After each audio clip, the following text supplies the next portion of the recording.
நிச்சயதார்த்தம் ஆயிடுச்சு சார். நம்ப மாட்டேங்க சார், நிச்சயதார்த்தம் ஆன பிறகு நல்ல நல்ல ஜாதகம்லாம் வந்தது சார்.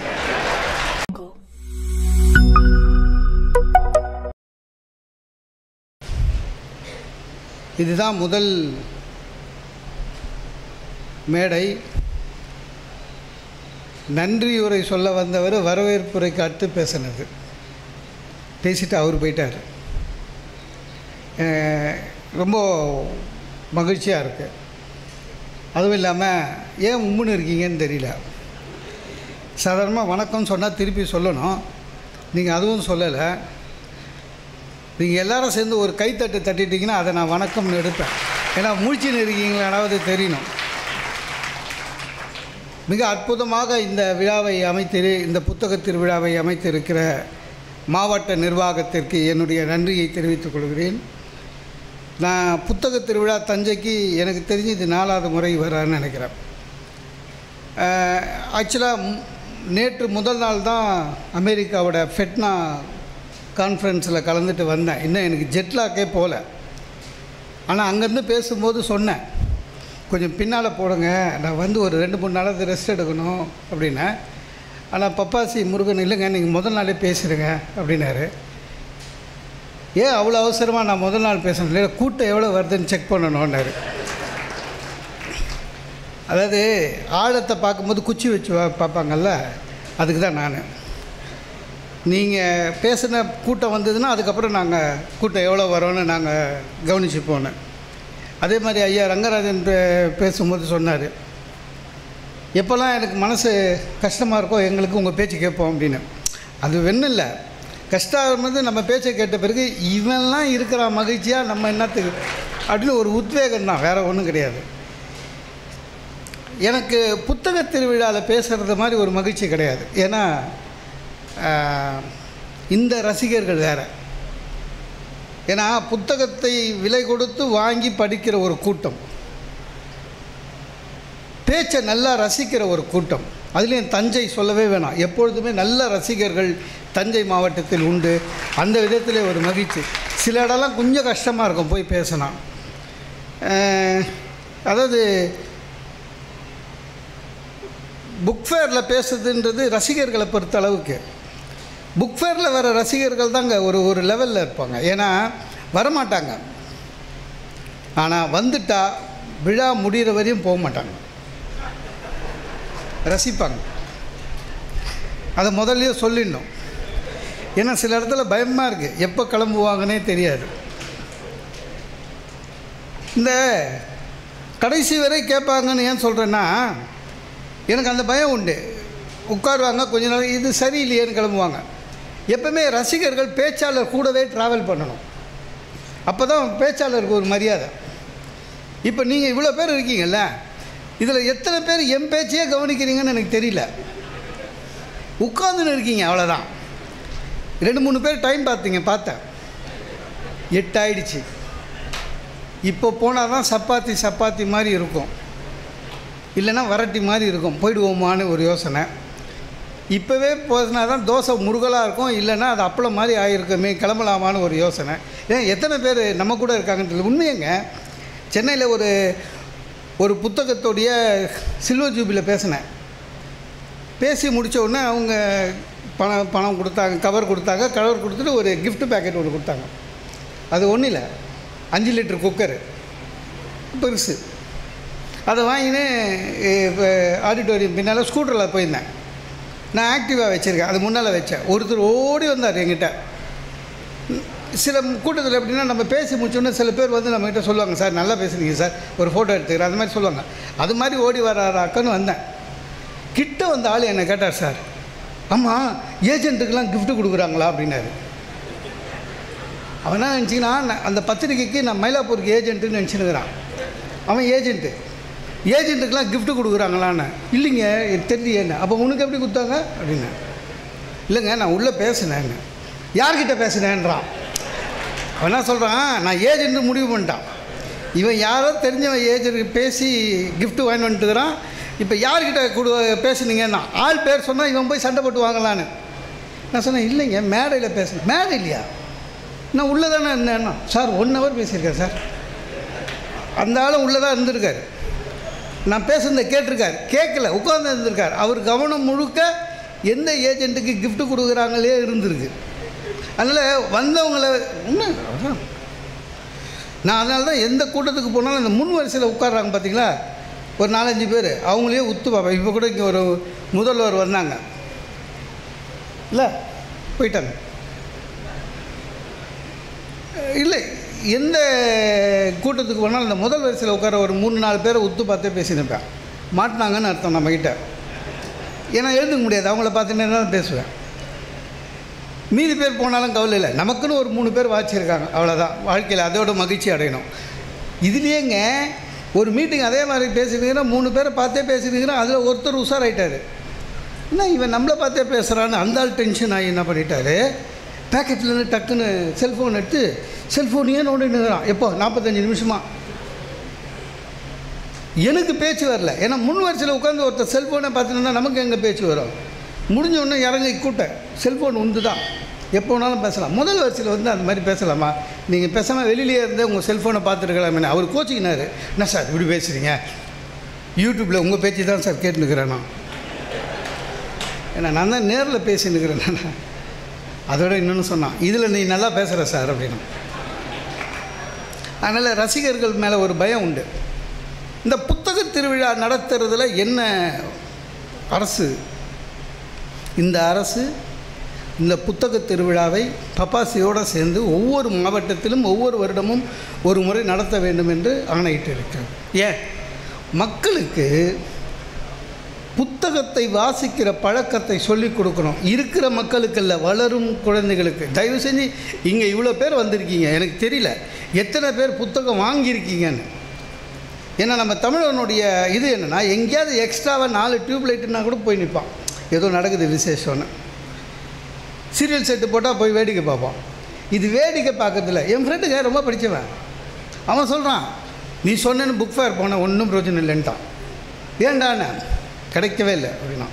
நான் கூட ஏதோ புக்கு தேடினான் போல இருக்கு, புக்கு கிடைக்கல போல இருக்குன்னு நானே சொன்னேன். டேய் நீ சொல்லு, எனக்கு எல்லா பப்ளிஷரும் தெரியும், நான் புக்கு வாங்கி தரேன். புக்கு இல்லைடா, டெல்லி அப்பளம் விற்கவே இல்லைடா அப்படின்ட்டான். அவன் புத்தக விழாக்கு வந்திருக்கான், டெல்லி அப்பளம் கிடைக்கலன்னு கவலைப்பட்டான், அவ்வளோதான். சார் புத்தகம் வாங்கணும், நம்ம குழந்தைங்களுக்காவது வாங்கி கொடுக்கணும். என் ஃப்ரெண்டு அவங்ககிட்ட புத்தகம் வாங்கினேன், அவன் என்ன திருப்பி ஒரு கேள்வி கேட்டான். சார் நீ சொல்கிற சரி, ஆனால் புக்கு விலைலாம் இப்போ ரொம்ப ஜாஸ்தியாகிடுச்சு. அவன் பாருங்கள், இத்தினூண்டு ஒரு புக்கு 1/2 கிலோ கூட இருக்காது, அவன் கிலோ கணக்கில் பார்க்குறான். சார் புக்கை 1/2 கிலோ கூட இருக்காது, 450 ரூபான்றாங்க. நான் உள்ளே இருக்கிறதோடைய மதிப்பு அவனுக்கு தெரியல. நான் சொன்னேன், ஒரு சினிமா இன்னும் ஒரு வாரத்தில் டிவியில் வரப்போகிற சினிமா இல்லை, இன்னும் ஒரு வாரத்தில் 25 ரூபாய்க்கு சிடி கிடைக்கிற சினிமா, அதை போய் 1000 ரூபா கொடுத்து பார்க்குறீங்க. ஒரு புத்தகம் வாங்க முடியாதா? சரி நீ வாங்கு, படி. நீ ஒன்றும் பெரிய சின்ன குழந்தை இல்லை, புக்கை கிழிக்க போகிறதில்ல. புத்தகத்தை பாரு, படி. இஷ்டமாக இருந்தால் வச்சுருந்தா 6 மாதம் கழிச்சு படி. வீட்டில் இடம் இல்லைன்னா கவலையப்படாது. உன் நண்பர்களுடைய பிறந்த நாள் விழா, உன் நண்பர்களுடைய இல்ல திருவிழா, எதுக்கு எடுத்தாலும் ஈவன் கல்யாணம், புத்தகத்தை நீ பரிசளிச்சுது ஒன்றும் இல்லை. இப்படி நீ பரிசளிச்சா உன் ஃப்ரெண்டு எப்படி இருப்பான்னு எனக்கு தெரியும், அவனை யாருக்காவது குத்துருவான் இல்லை. அப்படியாவது ஒரு 100 பேர் இந்த புத்தகத்தை படிக்க வேண்டும், அதற்காகவாது புத்தகத்தை வாங்குகின்றேன். அதுக்கப்புறம் தான் சொன்னான் கரெக்டா அப்படின்னா. புத்தகத்தை வாங்குவது என்பது நம்முடைய அறிவை விசாலப்படுத்துவது. சார் ஈராக்கில் புக் ஷாப்பு பூட்ட மாட்டாங்களாம், பூட்டி சீல். அங்கே கேட்டாங்களாம், ஏன் புக் ஷாப் மட்டும் பூட்ட மாட்டீங்கன்னு. அவங்க சொன்ன பதில் என்ன தெரியுமா? புத்தகத்தை திருடர்கள் படிக்க மாட்டார்கள், படித்தவர்கள் புத்தகத்தை திருட மாட்டார்கள். அவ்வளோதான். படித்தவனுக்கும் படிக்காதவனுக்கும் இருக்கிற வித்தியாசம். எழுத்து தவம் சார், அதில் கிடைக்கிற வரம் தான் புத்தகம். எனக்கு முன்னால் மதுக்கூர் அண்ணா அறிவை பற்றி ரொம்ப அற்புதமாக சொன்னார். அறிவை பொதுவில் வைப்போம்.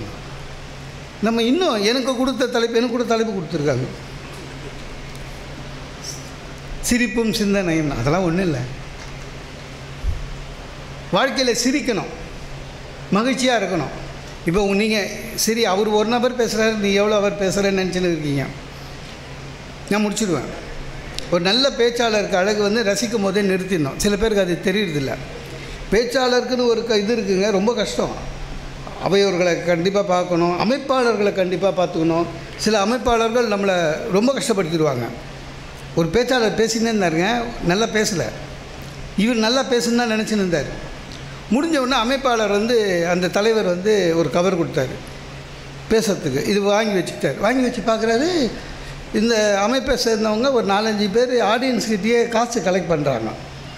இவருக்கு புரியல, எதுக்கு காசு கலெக்ட் பண்ணாங்க, அதான் நமக்கு தான் காசு கொடுத்துட்டாங்களே அப்படின்ட்டு அந்த தலைவர்கிட்ட கேட்டார். எல்லோரும் காசு கலெக்ட் பண்ணுறாங்க. தலைவர் சொன்னாராம், நீங்கள் ஏன் கண்டுக்கிறீங்க, விடுங்க, அது ஒரு நல்ல விஷயத்துக்காக கலெக்ட் பண்ணுறோன்னு. இவர் சும்மா இல்லாமல் பேச்சாளர் வாங்கி, இல்லை இல்லை நல்ல விஷயன்றீங்க, நானும் ஏதாவது தரேனே, இன்னத்துக்கு நானும் இல்லை எவ்வளோ செலவானாலும் பரவாயில்ல, அடுத்த வருஷமாவது நல்ல பேச்சாளரை கூட்டின்னு வரணுன்னு. இவருக்கு மூஞ்சி சின்னதாகிடுச்சாமா. ஒரு நல்ல பேச்சாளர்ன்றவர் சீக்கிரம் முடிக்கணும், ரசிக்கும் போதே முடிக்கணும். ஒரு பேச்சாளர் பேசினே இருந்தார், நம்மளை மாதிரி நல்ல சபை பேசினே இருந்தார். 45 நிமிஷம் முடிஞ்சிச்சு, நிறுத்திடுவாருன்னு நினச்சாங்க. இந்த ஆளுக்கு என்னென்னா, இவ்வளோ நல்லா கேட்குறாங்களே, இதுக்குள்ளே விடக்கூடாதுன்னு இன்னொரு 15 நிமிஷம் பேசினார். அவங்களும் பெரிய மனப்பான்மையில் சரி போட்டோம் அப்படின்ட்டு விட்டாங்க பெருந்தன்மையாக. இன்னொரு 15 நிமிஷம் பேசினா டென்ஷன் ஆகிட்டான். இந்த முதல் வசல்கிற வந்து ஓரமாக வந்து பக்கத்தில் நின்னான். இவர் டென்ஷன் ஆகிட்டார், என்ன இங்கே வந்து நிற்கிறேன்னு. பேசுடா, பேசு, உன்னால் எவ்வளோ முடியுமோ பேசு. இல்லை அதுக்கே நீ இங்கே வந்தேன், பேசு, பேசி முடிச்சுட்டு நீ உட்காரு, நான் அரவர் பேசுகிறேன். ஏன்னா உட்காந்து பாரியா தெரிய முதுகு வலி, ஆளுக்கு முக்காவர் பேசுகிறீங்க. ஏதோ வந்தோம் மரியாதைக்கு வந்தோம், முக்காவர் ஆளுக்கு பேசிட்டுருக்கிறீங்க. ரொம்ப கஷ்டம். பேசுவது கஷ்டம், ஆனால் கேட்பது அதை விட கஷ்டம். லிசனிங் இஸ் ஆர்ட்னா, கேட்கறது கஷ்டங்க. இப்போது சிரிப்பும் சிந்தனையும்னா உண்மையிலே பார்த்திங்கன்னா, இப்போ வாழ்க்கையில் நிறைய பேரை பாருங்களேன், நம்ம உள்பட ரொம்ப சிரிக்க மாட்டோம். ஏன் சிரிப்பே வந்து இல்லை, ரொம்ப கஷ்டமாயிடுச்சு. மரபுக்காக சிரிக்கிறோம் சார். மனசு மகிழ்ச்சியாக சிரிக்கிறது தான் சிரிப்பு. இந்த ஃபோட்டோக்கு அது இல்லை. நம்ம எத்தனை பேர் நடிக்கிறோங்க சிரிக்கிற மாதிரி. இப்போ மேனேஜர் வராருங்க, எழுந்து குட் மார்னிங் சொல்கிறோம் சிரிச்சா மாதிரி. உண்மையாது வாடா, ஏன்னா நம்ம அப்ரைசல் அவங்ககிட்ட இருக்குது இல்லை. இப்போ ஸ்கூலில் பையன் அங்கே வாத்தியார் வந்தவொடனே எழுந்து குட் மார்னிங் சார் அப்படின்னு சிரிச்ச முடிஞ்சா சொல்கிறான். இல்லை வாடா, வந்துட்டியா, நேற்று லீவுன்னு கேள்விப்பட்டனே, வா சார். ஒய்ஃபை பார்த்தா கூட சிரிக்கிறதுக்கு கஷ்டமாக இருக்குது சார். ஏன்னா நம்ம ஆஃபீஸில் ஏதோ நடந்தது நினச்சி வீட்டில் கழுக்குன்னு சிரிச்சிட்டோம் வச்சுக்கலாம். என்ன சிரிப்பு அப்படின்டா, கவனிச்சிட்டா, இல்லை ஒன்றும் இல்லை, என்னை பார்த்தா அப்படி தான் சிரிப்பாக இருக்கும். அரை அவர் சண்டை வந்தது சார், சும்மா சிரிச்சதுக்கு. சிரிப்பு போச்சு, சிரிப்பை மறந்துட்டோம், சிரிப்பை மரபாக்கிட்டோம். யார்கிட்ட எவ்வளோ சிரிக்கணுன்னே ஒரு லிஸ்ட்டு வச்சுருக்கோம். சக ஃப்ரெண்டாக இருந்தால் எவ்வளோ, பக்கத்து வீட்டுக்காரனாக இருந்தால் எவ்வளோ, மேனேஜருக்கு எவ்வளோ, ஜிஎம்முக்கு எவ்வளோ, அப்படி தான் வச்சுருக்கோம் சார். சிரிப்பு உலகத்தில் உயிரினங்கள்லேயே மனுஷனுக்கு மட்டும்தான் சிரிக்க முடியும். வாய் விட்டு சிரிக்கலாம், அது மனுஷனுக்கு தான். ஆனால் எத்தனை பேர் வாய் விட்டு மனசு சுலபமாக இருக்கிற அளவுக்கு சிரிக்கிறோன்னா தெரியல. நிறைய அன்றைக்கி பீச்சுக்கு போகிறேங்க, படித்தவனுங்க ஒரு 20 பேர் சுற்றி நின்றுனானுங்க மெரினாவில். இடுப்பில் கவிச்சு ஆன்னு சிரிக்கிறான். கூப்பிட்டு என்னது, என்ன லாஃபிங் தெரப்பின்னு நான் பயந்துட்டேன். அதை சிரிக்கிறதுக்கு ஒரு தெரப்பி இருக்கான். எனக்கு என்ன பையனா, இன்னும் ஒரு 10 வருஷத்தில் எல்லாம் மாத்திரை மருந்து சிரிக்கிறதுக்கு போடுவானுங்களாக்கான்னு தெரியல. ஏன்னா சிரிப்பை மறந்துட்டோம். யாராவது ஒருத்தர் சிரித்தா மாதிரி பக்கத்து வீட்டுக்காரங்கிட்ட அன்பாக பேசுகிறானா இல்லை. சென்னையிலலாம் பார்த்தீங்கன்னா ஒரு 10 வருஷமாக பக்கத்து ஃப்ளாட்டில் யார் இருக்கான்னு தெரியாதவனாக இருக்கான். அவனே அதை பெருமையாக வர சொல்கிறான். நான் சார் சாதாரணமாக யார்கிட்டையும் பேசிட மாட்டேன். என் பக்கத்து வீட்டில் ஒருத்தர் இருக்கான், யாருன்னே தெரியாது, ரொம்ப ரிசர்வ் டைப்பு. அதாவது சார் அதை குவாலிஃபிகேஷன் ஆகிறான் சார். அவன் யார்கிட்டையும் பேசாததையே குவாலிஃபிகேஷனாக மாற்றுறான். நான் ரொம்ப ரிசர்வ் டைப் சார், நான் சிரித்து பார்த்துருக்கியா சார் அப்படின்னா. அவனை வெட்டி வெயிலில் போட, சிரிக்க மாட்டான், பக்கத்து வீட்டில் யார் இருக்கான்னு தெரியாது, யார்கிட்டையும் பேச மாட்டான். இவன் எதுக்கு பூமிக்கு பாரமா தெரியல. நம்மளுடைய பிரச்சனை என்ன, சிரிப்பு ஏன் வர மாட்டேது? யாருமே நிகழ்காலத்தில் வாழறதில்லை. ஒன்று இறந்த காலம், இல்லைன்னா எதிர்காலம். நிகழ்காலத்தில் புத்தன் சொல்கிறான், நீ நிகழ்காலத்தில் இருடா. அண்ணன் சொன்னார், புத்தன் எல்லா இடங்களுக்கும் சென்று கற்று சொன்னான். நம்ம எல்லோரையும் மறந்துட்டோம். நிகழ்காலத்தில் யாருமே இல்லை. சில பேர் பார்த்துக்கிறீங்களா, எப்போ பாரு கடந்த காலத்தையே சொல்லுவான். நாங்கள்லாம் ஒரு காலத்தில் எப்படி இருந்தோம் தெரியுமா, ஒரே தெரு, எங்கள் தாத்தா 10 வீடு வச்சுருந்தார், இப்போ வாடகை வீட்டில் இருக்கான். அதுக்கு அவன் சொன்னான், அதான் 10 வீடு வச்சுருந்தார்ல அப்புறம் எப்படி அப்படின்னா. இவன் வீட்டு ஓனர்னு சொன்னான், அவன் வேறு மாதிரி அர்த்தம் வச்சுனான். அதனால் இப்பவும் சொல்கிறான், அந்த தெருவில் 10 வீடு எங்கள் தாத்தா வச்சுருந்தார், நீ வாடகையில் இருக்கான் சார். சில பேர் இருக்கான் சார் எதிர்காலத்துலேயே இருப்பான். பார்த்துக்கிறீங்களா, இப்போ இருக்கிறேன்னு நினச்சிக்காத, அடுத்த 5 வருஷத்தில் என் லெவல் வேறு, நான் எங்கேயோ போயிடுவேன் சார். 5 வருஷத்தில் நான் எங்கேயோ போயிடுவேன்னு 10 வருஷமாக சொல்லினுக்கிறான் சார். லெவல் வேறு, லெவல் வேறு. நிறைய பேருக்கு தனக்கு என்ன வாழ்க்கை அமையணும்னு கனவு காணி, கற்பனை காணி, இதே மாதிரி இருக்கணும், இதே மாதிரி அதெல்லாம் வராதுங்க. வாழ்க்கை அது மாதிரி கிடையாது. ஒவ்வொருத்தருக்கும் ஒவ்வொரு கொஸ்டின் பேப்பரு, எல்லாருக்கும் ஒரே கொஸ்டின் பேப்பர் கிடையாது. நீ உன் கொஸ்டினுக்கு நீ தான் ஆன்சர் எழுதணும். மற்றவனுடைய ஆன்சரை எழுதுனா ஒத்துக்க முடியாது, சரி வராது. நிறைய பேருக்கு தெரியல வாழ்க்கை தானாக அமையணும், அவனை மாதிரி அமையணும், அவனுக்கு அமைஞ்சிடுச்சு, நான் வந்த வழியே இப்படி தான். நிறைய பேருக்கு அந்த மாதிரி இருக்குது, தப்பு. நிறைய பேர் எனக்கு என்னென்னா, இந்த பொண்ணு பார்க்குறாங்கல்ல மாப்பிள்ளை வீடு, நீங்கள் கூட பார்த்துருப்பீங்களா கல்யாண மாலையில், அதில் பையன்லாம் சேர் போட்டு உட்காந்துன்னு பொண்ணு எப்படி வேணும்னா கேட்பானுங்க, சிரிப்பாக வரும் எனக்கு. பொண்ணு படிச்சிருக்கணும், அழகாக இருக்கணும், கை நிறைய சம்பாதிக்கணும், அடக்கமாக இருக்கணும். ஏய், அது அந்த காம்போலே வராதுடா. என்ன ஒரு அளவு ஆசைப்படு, படிச்சிருக்கணும், அழகாக இருக்கணும், கை நிறைய சம்பாதிக்கணும், அப்புறம் எப்படி அடக்கமாகவும் இருக்கணும்.